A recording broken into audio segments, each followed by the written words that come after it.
With their deep dark eyes and gray-skinned bodies, they are pop culture's most familiar aliens, and they are known as the Greys. But what do we know about these presumed extraterrestrials? Eyewitnesses swear they have encountered these aliens, and they believe the Greys are here on a diabolical mission, abducting humans and conducting reproductive experiments. This is a very real phenomenon. Something is happening to these people. Who are they? Where are they from? And what do they want? Are they real? It's good to have an open mind, but not so open that your brains fall out. Next on UFO Files, the mystery of the Greys' agenda.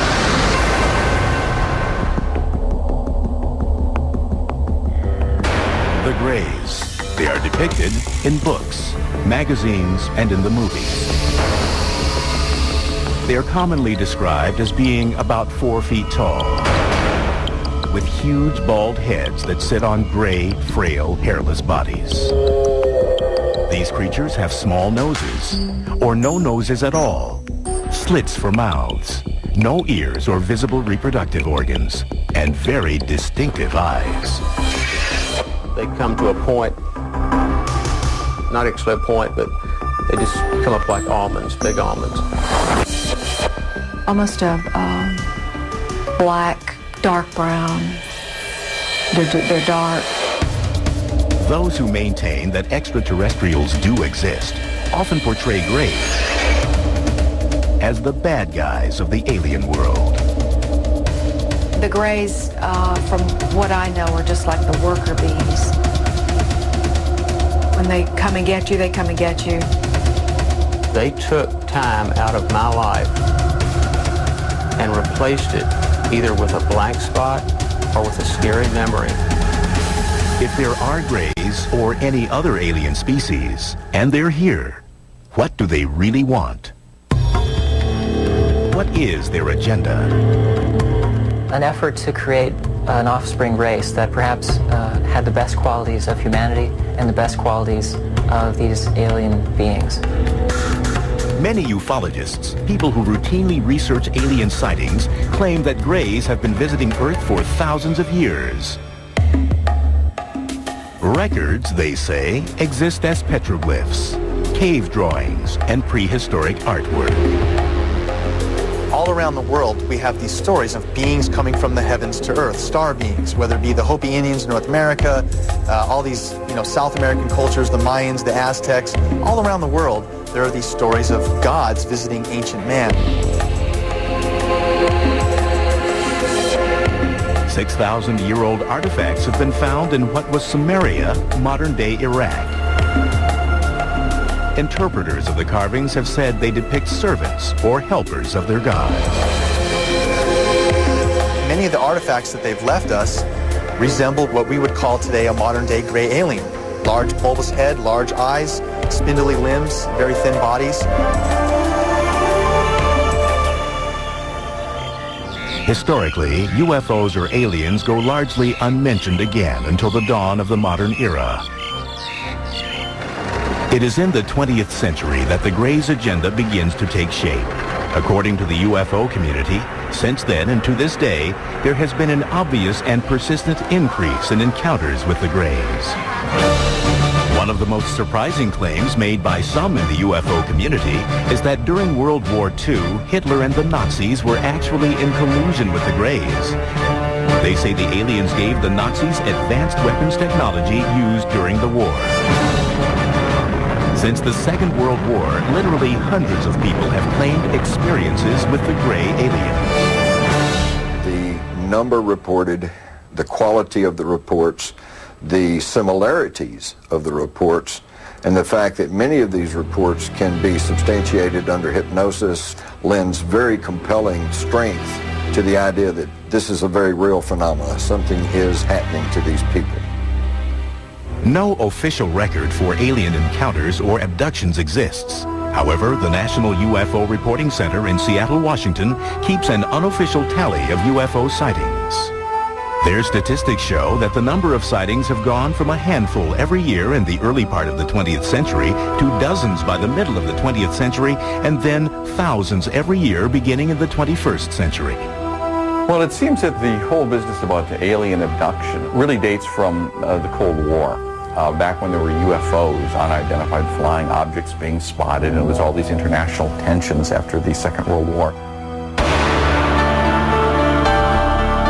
According to UFO believers, the Greys first made contact through the much-debated 1947 crash in the desert outside Roswell, New Mexico.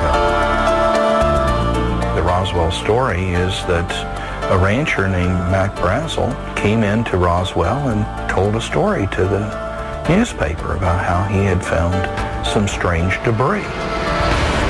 And from that incident, the Roswell incident, we've now got an elaborate story that many of the American public think is a story of flying saucer wreckage and perhaps little alien greys whose corpses were scattered about, some of whom may have survived alive and are hidden away at some secret facility.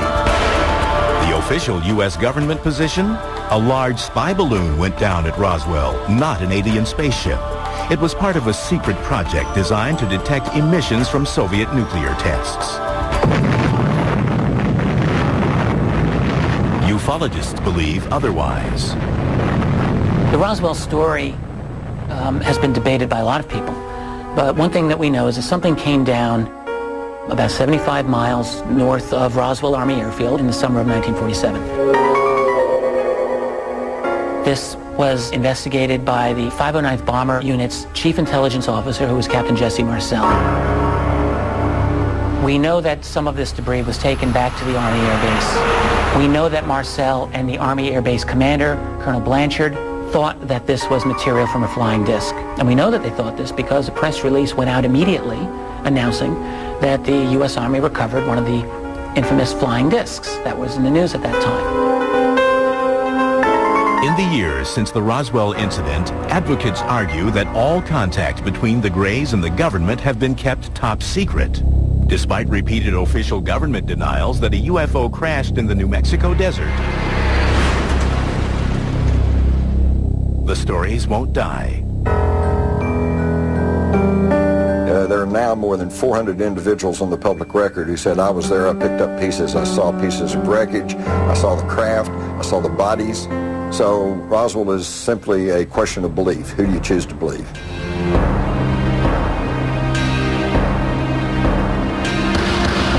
Fact or fiction? UFO sightings increased dramatically after the Roswell incident. In the 1950s, movie makers soon seized on these stories, and for the first time, alien creatures appeared invading Earth with an agenda, sometimes evil. Films like The Thing and Plan 9 from Outer Space tapped into the public's fascination and fears of UFOs. The Day the Earth Stood Still warned of terrible consequences if Earth did not press forward into space as a friendly partner. Stories of abduction by an alien race called the Greys soon followed. It was only really until the 1960s that people began to believe that they were actually being abducted themselves by beings from other planets. In 1961, a New Hampshire couple became the first people in history to officially report being abducted by the Greys. The Betty and Barney Hill story, of course, is one of the abduction experiences that kind of kicked off the whole abduction phenomenon.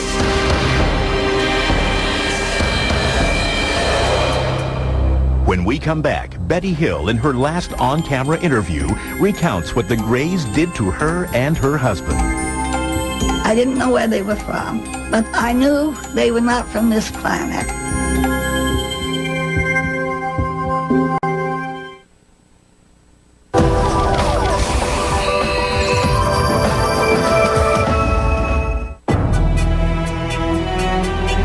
The case of Betty and Barney Hill remains the seminal alien abduction tale. It stands as the first ever recorded encounter with the Greys, the most popularly noted alien species said to visit the Earth. It allegedly occurred near Portsmouth, New Hampshire on September 19, 1961. To this day, skeptics cannot dispute every detail of the story.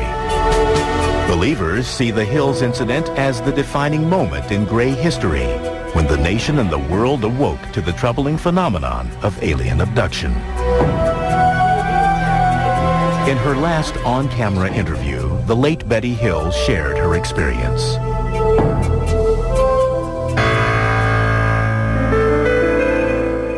My husband Barney and I are returning from Montreal, Canada. We're traveling down through the White Mountains of New Hampshire when we suddenly spot what we thought was a new star in the sky. And as we watched this, it changed direction and came in towards us. Barney pulled over, grabbed a pair of binoculars, and stepped out of the car to get a closer look at the menacing flying object. Betty Hill's niece, Kathy Martin, was a teenager when this incident occurred. At that time, through the binoculars, he saw the leader, what he called the leader, and crew members. There were people looking down at him. And as he's watching, it began to descend.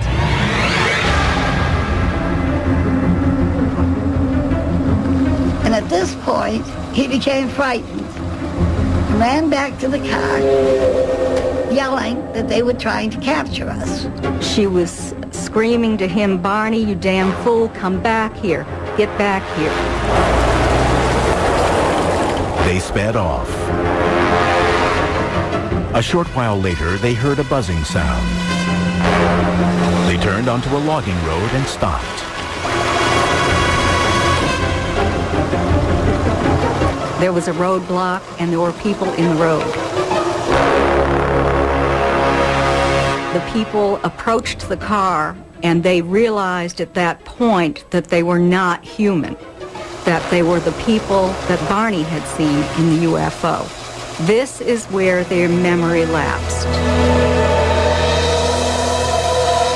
The next thing they fully consciously remembered was they were driving down the highway again, and they proceeded home.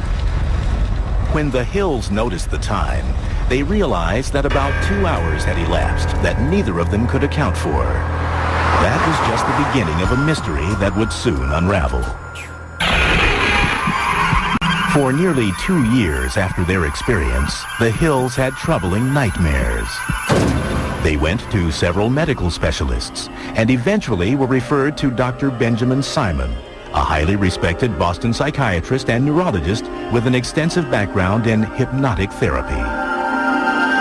Dr. Simon told us these UFO people had caused us to have amnesia. And Dr. Simon removed the amnesia so that we could remember clearly all that had happened. They took us on board the craft, their craft, and we were taken into separate rooms. They were very human looking. They had 2 arms, 2 legs. The only difference basically were their facial features. The noses were very, very small. Almost no nose. Small lips, small nose. They examined my eyes, ears, nose, throat, skin, hair, and all. And then I was put on a table where they scraped my skin in an attempt to find out if our skin was alike or different. Hill says an alien conducted sexual experiments on them. They took semen from Barney. Betty may have had eggs extracted. He tried to insert a needle-like instrument in my navel, which caused pain, so he stopped doing it. And I was grateful for that. Years later, Betty Hill produced the first alleged eyewitness depiction of the Greys since ancient drawings and carvings. They portrayed the alien leader, who showed her a tantalizing clue to indicate where they came from. I asked him where he was from, and he showed me a star map.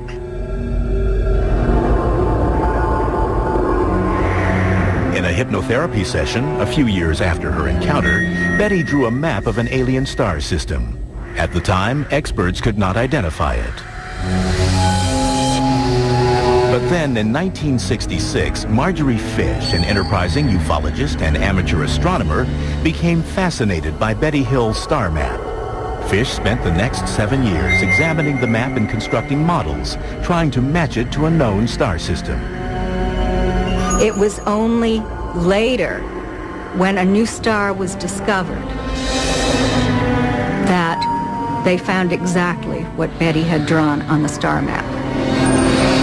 In 1973, after reviewing 23 star models, Marjorie Fish claimed to have found a fit. She declared that Betty Hill had drawn a star system some 40 light years from Earth, Zeta Reticuli. At the California Institute of Technology, Dr. Charles Beichman, one of the world's foremost astronomers, examined Zeta Reticuli. We have no way that to possibly travel that far. We don't know of any way for any solid vehicle to go that sort of a distance. But relatively speaking, within the scale of the galaxy, it's a very nearby star. In a conventional Earth-based space shuttle, it would take nearly 1.5 million years to reach Zeta Reticuli.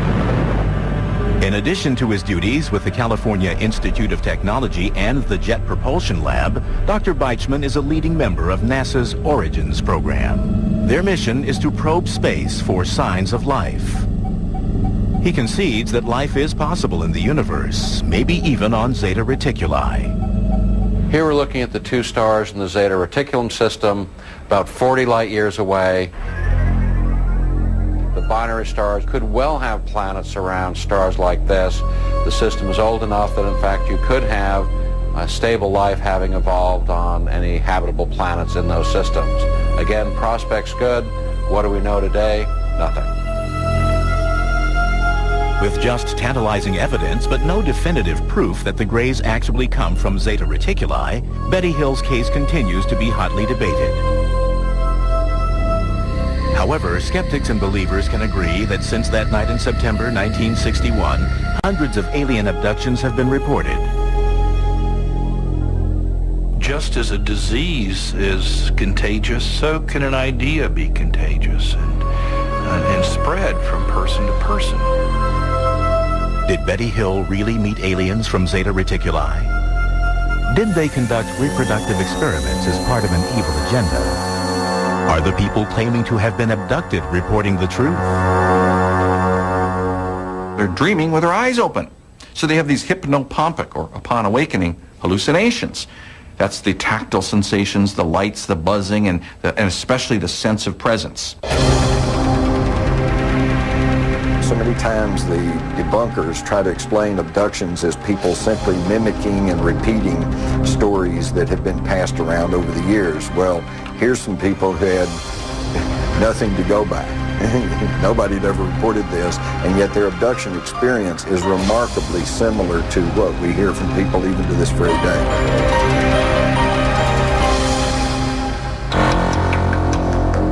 When UFO Files returns, charges that the U.S. government is conspiring to keep the true nature of the Greys' agenda from the public.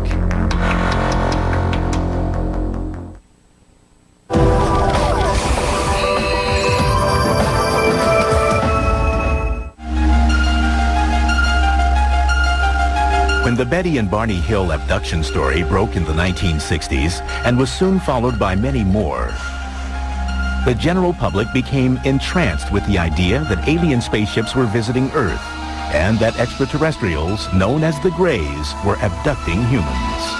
But in 1969, the U.S. Air Force dismissed the accounts in an investigation codenamed Project Blue Book. The report concluded UFOs constituted no direct threat to the United States, and reports of unidentified flying objects were the result of a mild form of mass hysteria, or, quote, war nerves. hoaxers, publicity seekers, psychopathological persons, and the misidentification of various conventional objects. There is nothing in the records which would indicate that we have been visited by any advanced civilization. With that, the U.S. Air Force declared the case closed. However, ufologists were not swayed by Project Blue Book then, and many still believe that the U.S. government has been involved in a cover-up of cosmic proportions since the Roswell case. It really has to be said that Blue Book was nothing more than a PR effort by the Air Force to explain away UFO phenomenon. I think early on in the 40s and 50s, when they began to learn, they meaning the government, that UFOs, extraterrestrials, were probably a reality, I think it scared them to death because, number one, they feared public panic, disruption of the social systems, religious systems, and they were loath to admit that they could not control the skies over the nation.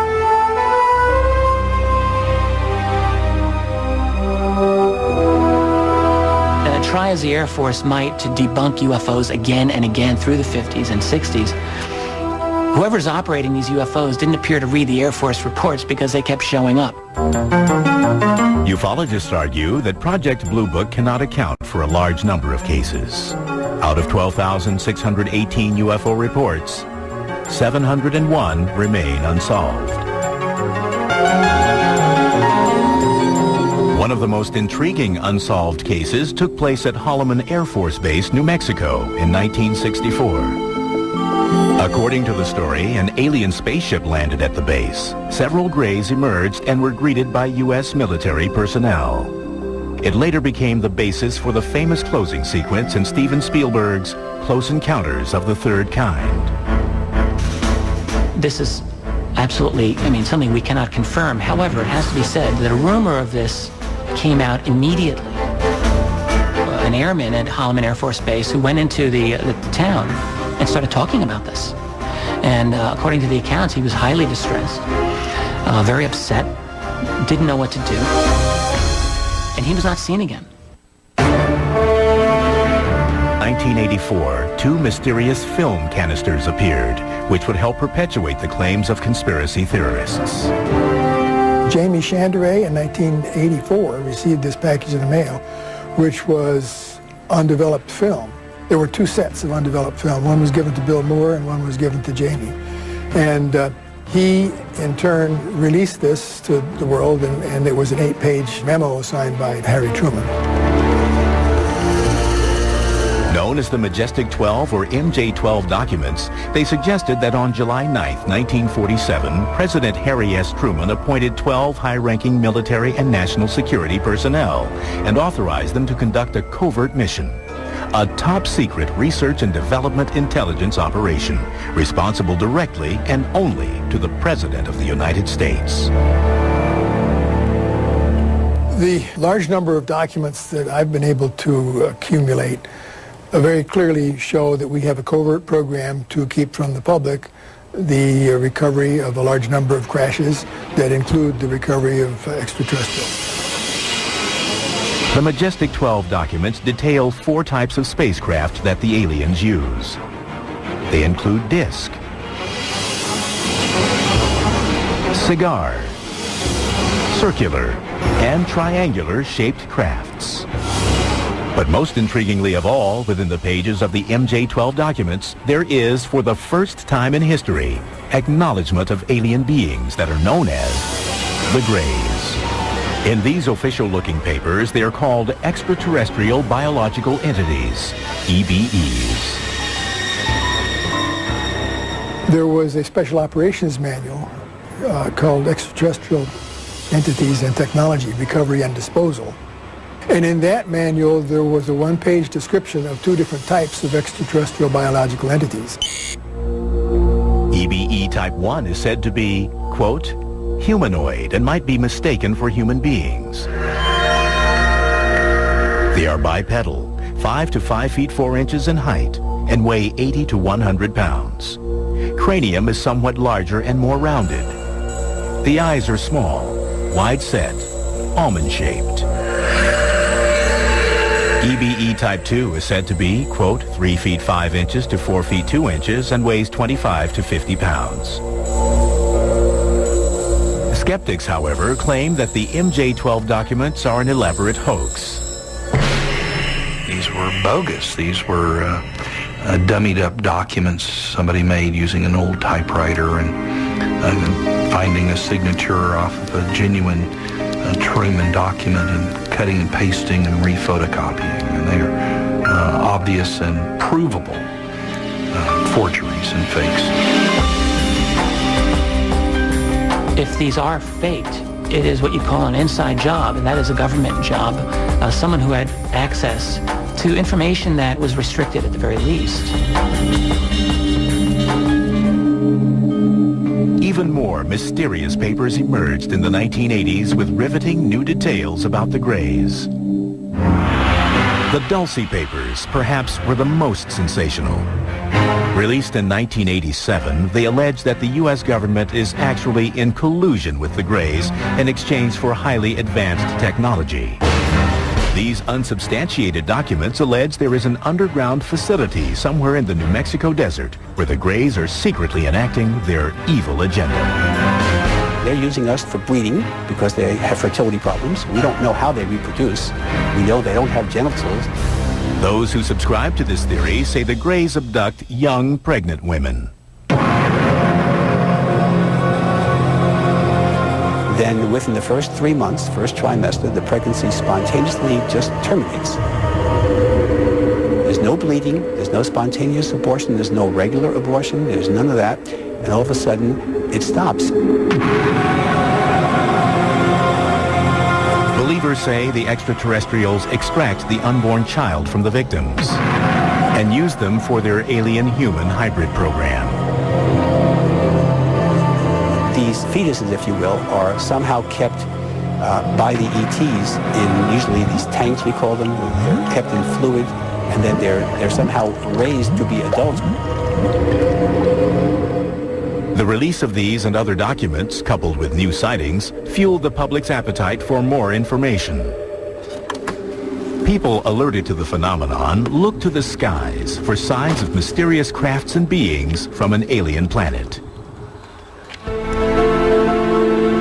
There's no question that the UFO research field really exploded during the 1980s. It's an amazing phenomenon. You have, for the first time, widespread discussion of abductions. At the same time, the UFO phenomenon became a major part of U.S. popular culture, world popular culture at that time. It is very much debatable, but some say the term gray was first used in the 1980s to describe the extraterrestrials that are abducting humans and conducting reproductive experiments. The term itself, gray, used to describe these beings, seems to have become more common by the early and mid-1980s. I don't believe that it was common before that period of time. But do the Greys actually exist, or are they, in reality, a product of pop culture? The question arises, what happened, and to what extent does life imitate art, or the reverse? It's hard to unsort some of this mess. It is my belief that there is a true core of reality to the UFO phenomenon. Ufologists insist that the Earth may be in the midst of a diabolical invasion of Greys. When we come back, we uncover the true horror of the Greys' agenda. They have an ongoing breeding program. I was about 8 weeks pregnant.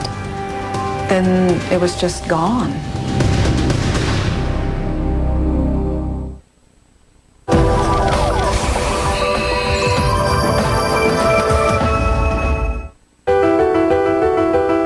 As the 21st century unfolds, the numbers of alleged gray alien abductions, according to members of the UFO community, are rising. There is no way to verify these numbers, but one unofficial poll conducted by the Roper organization puts the number of alien abductions at 4 million. I think the problem a lot of people have with the Greys in general is that they don't believe in UFOs to start with. So therefore, they're not going to believe in something like abductions. But if you were to acknowledge the reality of UFOs as something non-human, suddenly the reality of something like Greys is not all that outrageous, it seems to me. Eyewitnesses who swear they have encountered Greys are the primary source for all the information about these extraterrestrials. They report some commonalities that may reveal the true nature of the aliens' agenda. There's always a light that comes from nowhere. It's either like an amber or a blue. Then the frightened abductees report being surrounded and paralyzed by the alien creatures. They're not just making you immobile. They put you almost in like a comatose state.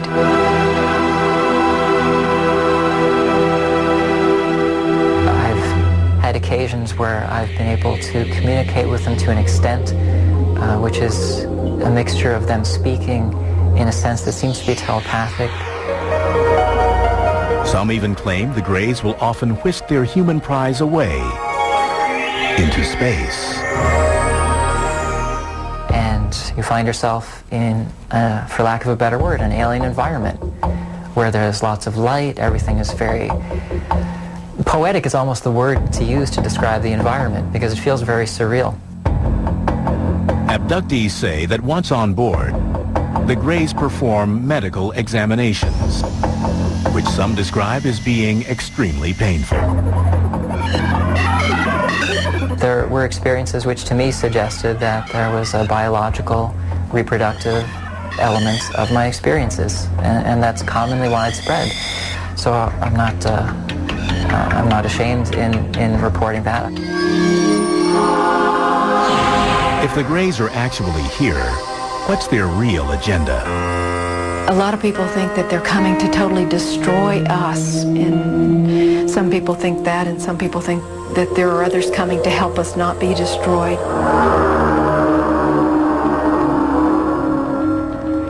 Hypnotherapist and self-proclaimed alien hunter Daryl Sims has been studying the abduction phenomenon for more than 30 years and believes he has uncovered the Greys' true mission.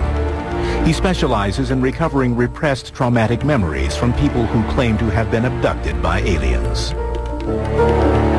One of the things you would do in the beginning with these people is to relax them completely, and the tone of my voice changes totally. Just focus on the sound of my voice. You'll find the sound of my voice causing your eyes to get heavier. The sound of my voice will comfort you. It'll protect you. And it's okay for you to relax completely. One of his clients, Donna Lee, is the president of the Houston UFO Network. She believes she has been abducted many times by the Greys. In the course of hypnotherapy sessions with Daryl Sims, she has recalled numerous terrifying encounters. She even believes the Greys took her unborn child. I never had anything involved that would have been a miscarriage. I was about 8 weeks pregnant. Then it was just gone. I mean, I did not have the bleeding that's involved. Nothing. In a later regression session, Lee recalled being in a brightly lit, sterile room. They brought a young girl into the room and left her there with me. And she was a hybrid, what we consider a hybrid, although she looked a lot like me. Her hair she had really bad hair though, but she looked a lot like me. And she was about the age that my child would have been at that point. Lee claims the hybrid child was about 9 years old. She sat there. I had that realization in that moment when they left me there with her, and she looked at me that I know you. I know you. And it was this very sad, almost overwhelming sadness. For a while, I would still recall that longing for that again.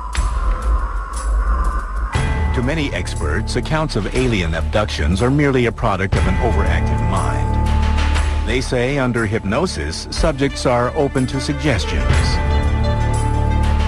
What happens under hypnosis is that people will generate imagery that they will often mistake for memories of things that actually happen rather than things that they're just producing. Second point is that when people recover these sorts of quote-unquote memories under these hypnotic regression sessions, they tend to credit them as being true.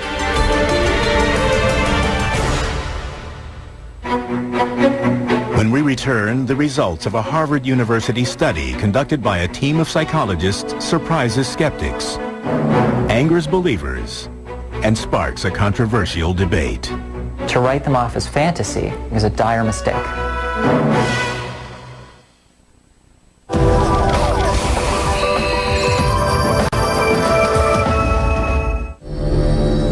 Are the earnest memories of abductees real or imagined?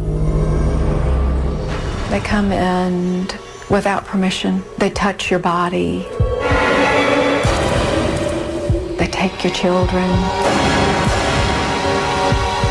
You want to scream, but I mean, my mouth is opened and nothing has come out. It's paralysis, but walking paralysis.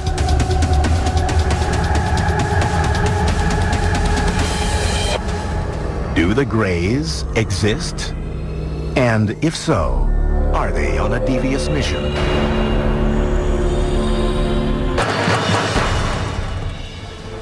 In 2003, a team of psychologists from Harvard University believed they found the answer. Led by Dr. Richard J. McNally, they conducted a unique experiment to measure the physiological responses, like heart rate and perspiration levels, of various types of trauma victims. We wanted to see whether people who've recovered memories of space alien abduction would show the same reactions, post-traumatic-like reactions, as do real trauma patients.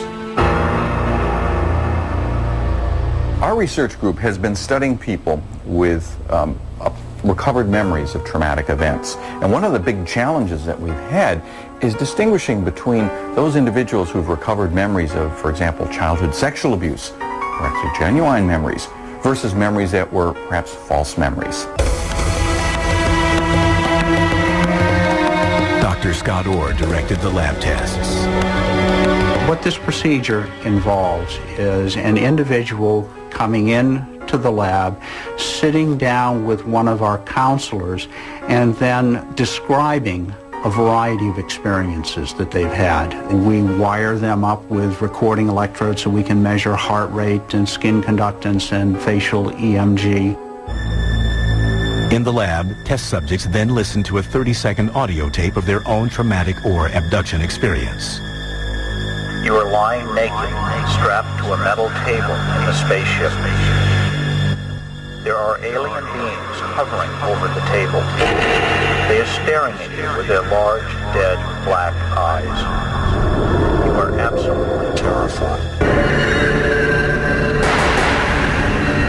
And then they open their eyes and they make self-reports of emotional experiences that they had while imagining the scene. So we asked them to rate how much arousal they felt, how vivid the scene was for them, how in control they felt, how pleasant or unpleasant they felt, how much fear, how much sadness, a variety of different emotional experiences. The Harvard psychologists found that the alien abductees exhibited a high tendency of a personality trait called absorption. Absorption is this ability to generate vivid imagery. When you go to the movie, you become moved by it emotionally. When you read a novel, it comes alive before your eyes. You become entranced by a sunset. You become lost in daydreaming and fantasy. They're especially high on this, and this is related to the ability to generate rich and realistic imagery. The study further concluded that in most cases, the abductees are not lying. They really genuinely believe that the alien narrative accounts for the experiences that they've had, that they're sincere. They're not quote-unquote crazy.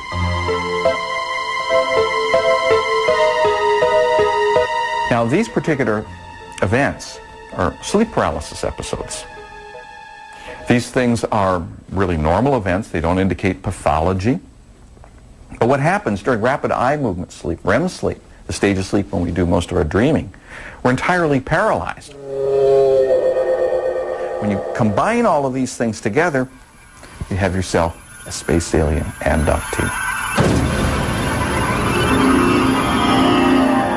However, a former McNally test subject believes the Harvard study is fatally flawed.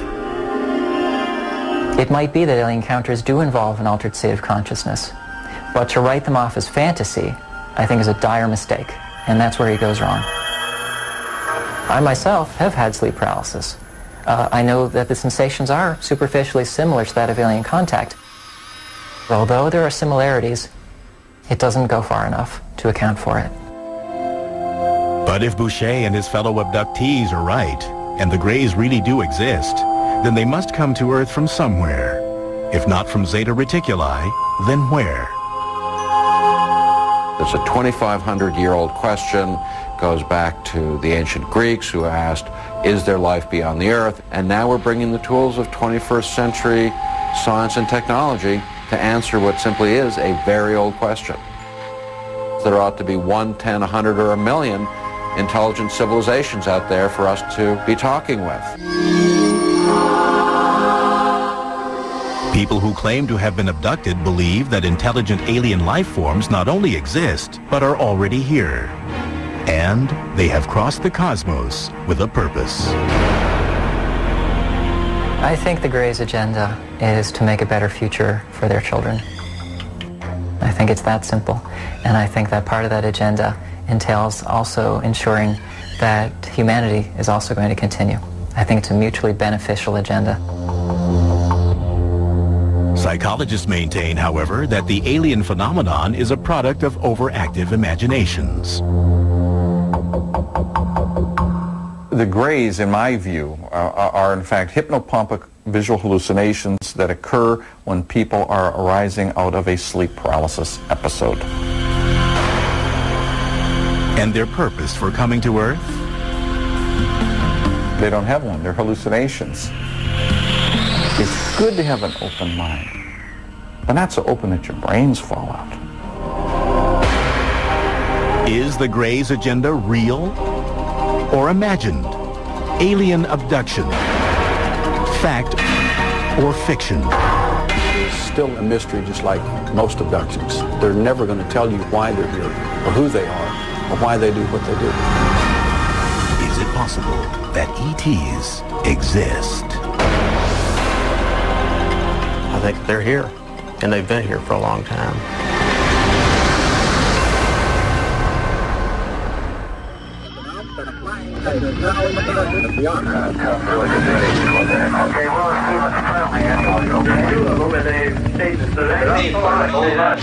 Oh my God, I know that's a plane. Oh, Jesus, please be a plane. What the hell was that? Midway across the perfect circular.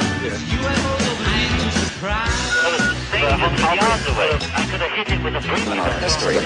We're studying something that's studying us. Something fired a beam of light during the circle, you can imagine, circling our warhead. Fired another destructive warhead.